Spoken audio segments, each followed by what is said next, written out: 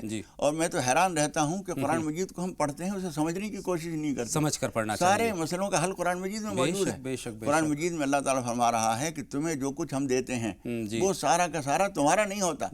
تمہاری محنت سے آیا، تم نے مہینہ بھر محنت کی، اس کی وجہ سے سیلری تمہیں ملی، لیکن وہ ساری تمہاری نہیں ہے. یہ بات جو ہے قرآن مجید بتائے گا اور کسی کے سمجھ میں نہیں آئے گی. جب میرے نام سے ملی ہے، میں نے محنت کی تھی، میں نے حاضری دی ہے 30 دن کی، تو یہ جو سیلری ملی ہے میری ہے. اللہ تعالیٰ فرماتا ہے نہیں، تمہاری نہیں ہے. وَفِي أَمْوَالِهِمْ حَقٌّ لِلسَّائِلِ وَالْمَحْرُومِ، ان کے مالوں میں حق ہے مانگنے والوں کا بھی، اور چاہے لوگ مانگ نہ رہے ہوں لیکن وہ محروم ہیں، ضرورت مند ہیں، ان کا بھی حصہ ہے. اور ایک آیت میں یہ بھی فرمایا گیا ہے وَفِي أَمْوَالِهِمْ حَقٌّ مَعْلُومٌ لِلسَّائِلِ وَالْمَحْرُومِ، ان کے مالوں میں مانگنے والوں کا اور محتاج لوگوں کا مقررہ حصہ ہے.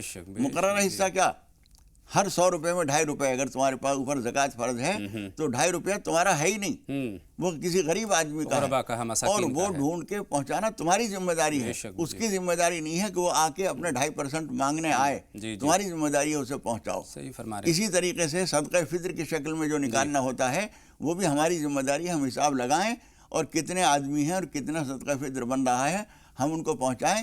یہ ہر مال میں، ہر پیسے میں کسی اور کا بھی حصہ ہوتا ہے. جب ہم اسے دبا لیتے ہیں اس کے جرم میں خدا پاک آنے والے وقت میں ہماری روزی دبا لیتا ہے. صدقہ فطر ہے، امداد ہے، زکوٰۃ ہے، اور اپنے جو عزیز اقارب ہیں ان کی مدد ہے. ان تمام لوگوں کی ہمیں مدد کرنی ہے. یہ جو حصے ہیں یہ نکال کر کے علیحدہ رکھنا ہے انشاءاللہ تعالیٰ. اس کے بعد اللہ سے خیر و برکت ہم طلب کریں گے تو ضرور ملے گی. مولانا صاحب ایک سوال اور ہے، ایک چیز اور ہم دیکھتے ہیں سماجی طور پر اگر ہم دیکھیں تو یہ تجربہ ہوتا ہے کہ اگر اللہ تعالیٰ نے بہت سارا دے دیا ہے تو انسان کے ذہن میں یہ چیز گھر کر جاتی ہے کہ یہ سب میرا ہے، یہ زمین، یہ جائیداد، یہ دولت، یہ بینک بیلنس، یہ سب میرا ہے. اور اللہ جب چھین لیتا ہے تو ہائے ہائے کرتا ہے. اس پر بھی آپ کا بیان چاہیے کہ اس طرح کا جذبہ ہمارے اندر ہونا چاہیے، نہیں ہونا چاہیے، اور اگر جب اللہ چھین لیتا ہے تب ہمیں کیا کچھ کرنا چاہیے؟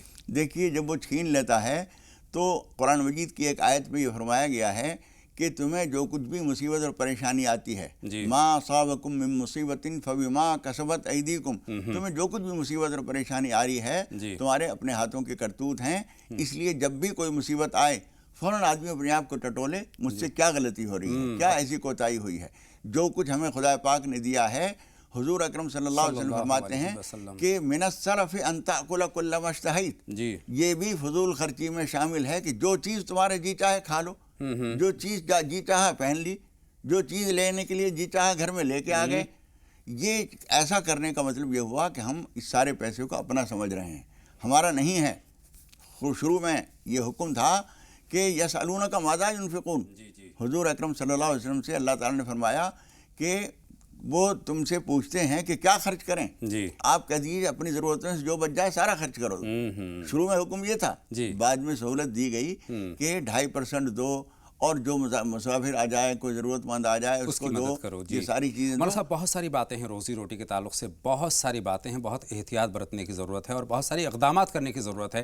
تفصیلی گفتگو انشاءاللہ تعالیٰ آج موقع ملا تو آج کریں گے انشاءاللہ، نہیں تو پھر کل اس سلسلے کو جاری رکھیں گے. وقت ہو گیا ہے کالر سے بات کرنے کا. 2 کالر ہماری فون لائن پر موجود ہیں. سالار صاحب ہیں اور شریف النساء صاحبہ موجود ہیں. پہلے سالار صاحب سے بات کریں گے. خیر مقدم آپ کا سالار صاحب. راہ نجات میں سوال پوچھیے. السلام علیکم. وعلیکم السلام. فرمائیں سالار صاحب، کیا سوال ہے آپ کا؟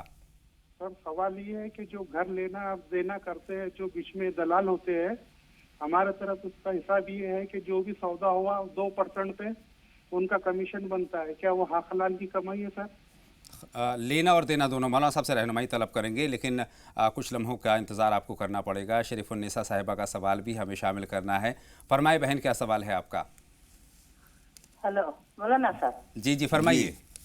وہ چیز ایسا ہے کہ 11 سال میں ہوتے آگا مجھے لیٹی تھی میں جان کے گھر کے نیچے.